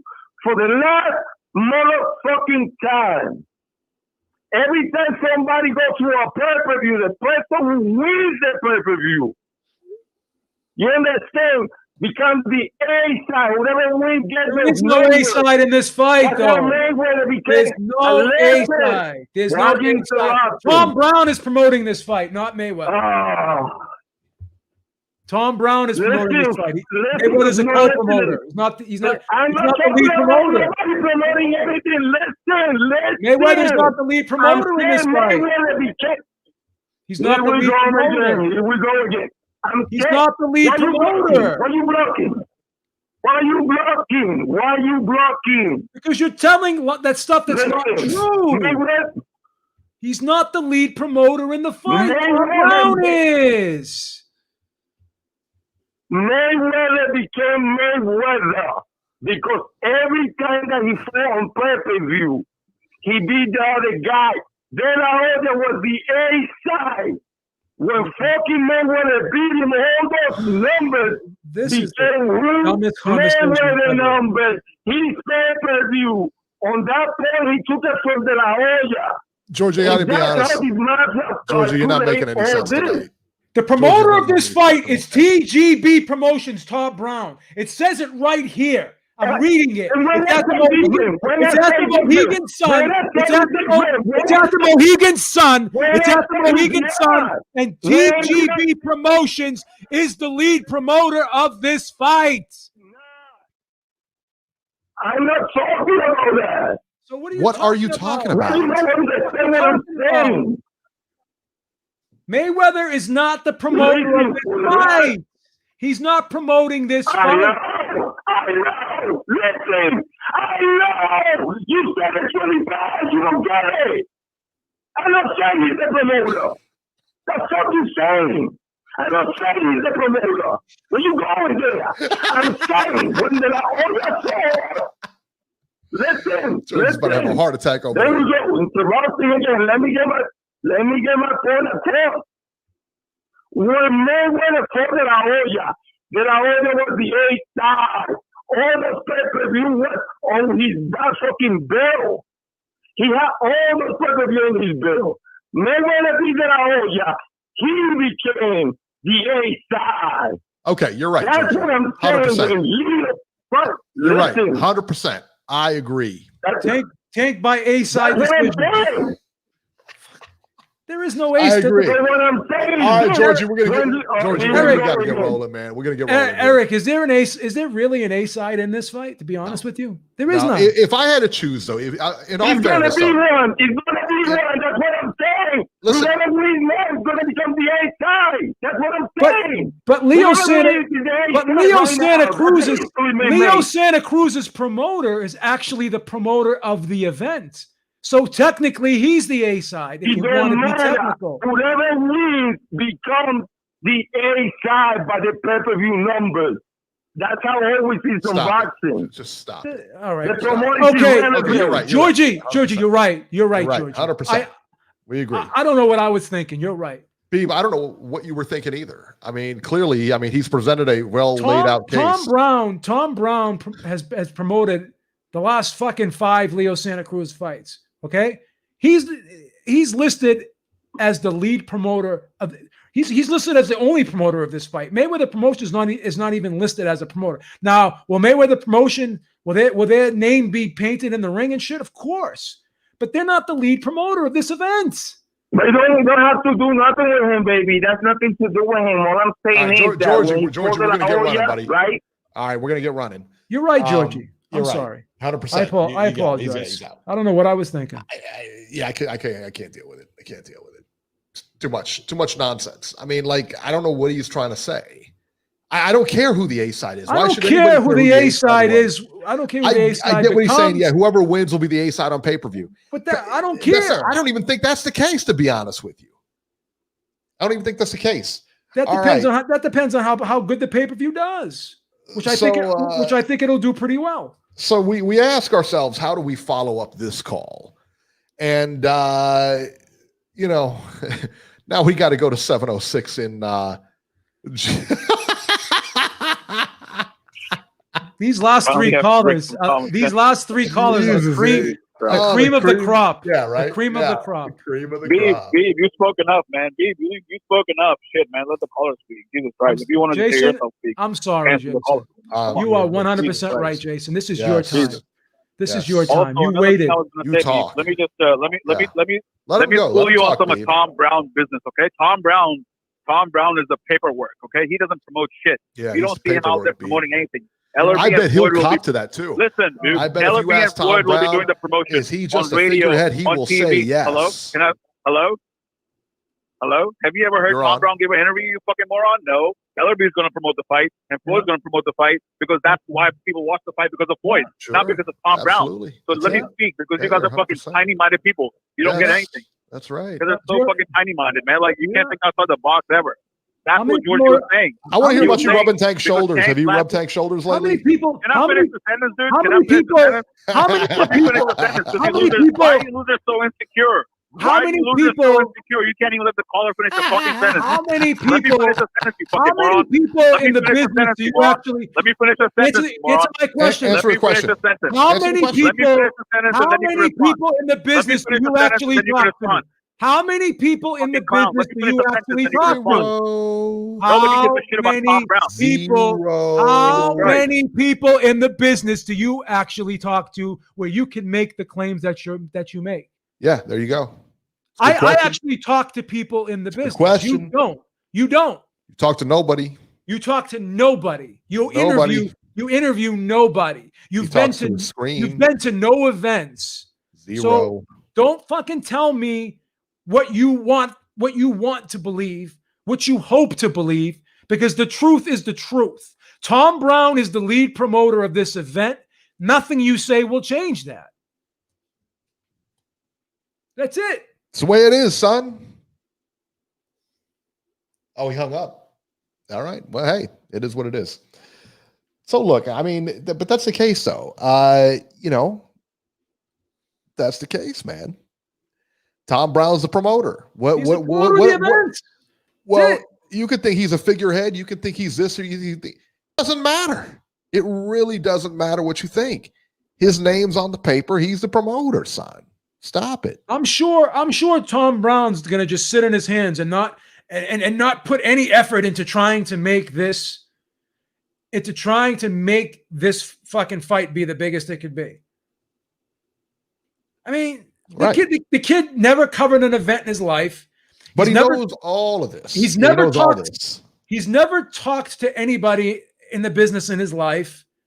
And he goes on social media and listens to people who he likes, and people who he don't like are liars, and people who he likes are telling the truth.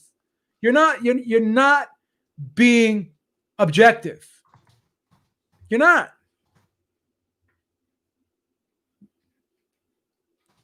Ohio Runs Boxing wanted to come in. The phone lines, buddy, just went out. They went out at 8:30. He was probably calling a call about Raleigh Romero and Duke Reagan getting signed.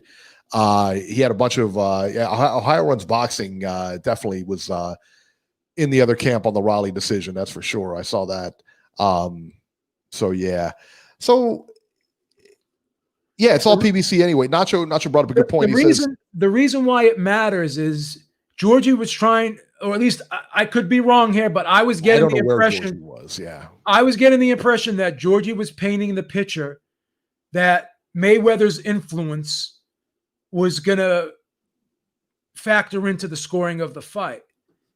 And I thought that he was trying to say that Mayweather was the promoter of the event. Maybe he wasn't. It seemed to me that that's what he was implying. Because how would he have any effect of the event if he's not involved in the promotion at all? Right. So my point was Mayweather's not even the promoter of the event. So in order for someone to be the A side of an event, their promoter would have to be the lead promoter of the event. I don't know why this is so fucking hard to understand. I don't understand why we're talking about it anyway. To be honest with you, nobody cares. We went down that rabbit hole, so now we're there. I mean, right? No, I get you. I mean, I don't really know what Georgie was trying to say. Jason comes on. He's trashing us in the chat. He comes on like he's a big time boxing guy, and he has, like I said, he's never been to an event, never once been to an event, never interviewed anybody, nothing. Son, you don't know what you're talking about. I can tell you this right now. He gets his news off social media. Then I call Bob Arum, and every single rumor was debunked. Not only that, and then what's his face? Jesse Reekin calls in, says no, Teofimo got money from Lomachenko, which was the rumor, but it's not accurate. Not true. It's not accurate. We got it from the horse's mouth, man. Bob Arum said it was not accurate. Fighters don't pay other fighters. No. Promoters pay fighters with money they get from the network deal. ESPN made the fight happen. It's a fact. Right. Why would Bob Arum lie about that? It doesn't matter. He has no motive to lie about that. All right, let's get to the upcoming fights real quick. August 22nd, Saturday, I believe it's Saturday, on ESPN Plus, Eleider Alvarez versus Joe Smith Jr., 12 rounds, light heavyweights. I don't hate it. I'm going to watch it. Clay Collard also on the undercard versus Maurice Williams. August 22nd, from LA on Fox, Sean Porter versus Sebastian Formella, 12 rounds for the WBC IBF welterweight eliminator. You know how I feel about this fight. I don't understand why he's fighting this guy. It's a complete squash match. Give me a break. Sean Porter, of all the people he could have fought, yeah, okay. Sebastian Fondora, the 8-foot middleweight, junior middleweight, is also on that undercard versus Nathaniel Gallimore, and Joey Spencer against the dreaded TBA on there. Also on August 22nd from DAZN, Dillian White versus Alexander Povetkin, 12 rounds for White's WBC interim title. That's the fight of the week. No, I like that fight. I don't hate it. I don't hate it. I like that. Let me tell you what, DAZN's got a heck of a card this week, because on the undercard of that one, Katie Taylor versus Delphine Pearsoon, 10 rounds for Taylor's WBC, WBO, WBA titles. So that's a good one. Corey Lee, you hit it right on the head. Beeb is undefeated against Trolls. Great show. Thank you so much, Corey. Listen, if anyone proves me wrong, I'm more than willing to say, hey, I'm wrong. But when I have the facts in front of my fucking face, punching me in the fucking head, facts, here, Beeb, boom, boom, boom, right. Hit, fact. Stop hitting me, facts. I'm going to get knocked out by facts. I'm getting the shit kicked out of me by facts, smashing me in the fucking head. Don't tell me I'm fucking lying or I'm wrong. I have the facts in front of my fucking face. When I have rules in front of my face, when I have quotes from people who actually pay the fighters telling me what each fighter is getting and why they're getting it, don't tell me I'm lying. Don't tell me I'm wrong. If I'm wrong, I will tell you I'm wrong. Many times, Eric and I have made mistakes in our reporting, and we've come out and said, we've come back right away. And we were fucking retract our mistakes. We retract every time, every fucking time, every time. We do it in a timely manner. And if we don't wait a week, and if we have to come on the next day and say, hey, this was wrong, we will absolutely 100% do that. I have a fucking interview on my channel right now with Bob Arum saying, I asked Bob, I said, so I heard Lomachenko took less money so Teofimo could get more. He said, no, that is not correct. No. Neither guy took less money. He said ESPN stepped up and gave the money to the fighters that they needed for this fight. Thank ESPN for this fight happening. Yeah. But I'm a liar. I'm a liar. Yeah, Bob Arum's lying, clearly. I mean, I would believe another podcaster in another article or whatever that we had read. Big Baby Miller on here, yeah. and he said out of his own mouth, I have a contract to fight AJ. Right. And that fucking retard called us liars. Right. When we had the fucking actual guy on the fucking show telling us he's got a contract, and then the next day the fight was announced. But we're liars. I mean, it's not even funny anymore, man. How could you? It's old. It's tired, man. How could you fucking come on here and just make a fucking ass of yourself week after week after week? How could you do it? Well, I think it's pretty easy, Beeb. I mean, because that's what he does week after week after week. I mean, to come on here and accuse us of all this, we're lying to this, Beeb's lying, this is this and that. And then when I asked him how many people in the business he talked to and he couldn't answer me, what did he do? He ran for the fucking hills. Hung up. What could he hung up? We didn't hang up on him. Listen, I'll let anybody talk. I'll be nice to anyone. Don't fucking attack me when you're wrong. Don't attack me when you're wrong. Don't challenge my points when you are wrong. My facts will kick the fuck out of your opinions every day of the week and twice on Sunday. That's how it goes. That's how it goes. You cannot beat my facts. Your opinions don't beat my facts. They don't beat anyone's facts. Go ahead, Eric. I'm sorry. No, it's all good, man. No, I hear it, man. I'm just as irritated. I'll be honest, man. I'm just as irritated. News and rumors this week. The big news was Lomachenko versus Teofimo set. Fight is set for October 17th on ESPN. Let me repeat that. ESPN, not ESPN Plus, not pay-per-view. ESPN, free TV. Hail Bob Arum, man. I tell you what, all the other promoters out there, this is how you get it done. PBC, Matchroom, Golden Boy, take notes, because this is how you get the fight done. Beeb's got an interview with Bob Arum that we got on our channel this week, a Ringside Reporter. If you want to take a look at that, be more than happy. But Beeb, let me ask you this. He also, one of the other highlights that I saw in that interview was there's a bunch of them. We're going to cut it down here. Terrence Crawford, he thinks that Pacquiao will step up and fight Terrence Crawford next, correct? If they can get a location where they can generate the amount of revenue that both fighters would need for the fight. So more than likely, he was saying that the fight's going to be overseas. Right. That's what that was my next point, is that fight could possibly be overseas where it's not as rampant as it is here. You know, the Corona thing is not as rampant. So, and everyone was saying that Tyson Fury fight was not going to happen this year. And he told me that he is working very, very diligently with ESPN and Al Heyman to try to make that fight happen for December. So you got to go to the horse's mouth, man. Yeah, it's not. Everyone was saying that, the fight's not happening this year. It's going to happen in February. Blah blah blah blah blah. Yep. Bob Arum is trying very hard to make that fight happen. That's it. I mean, everybody thinks they know what's going on. We talk to the horse's mouth. We go straight to the source, man, and we let you know what's going on. That's that. You know what I mean? You don't get any. Listen, man, if he says it and he says it's true, not true, whatever, that's where you go.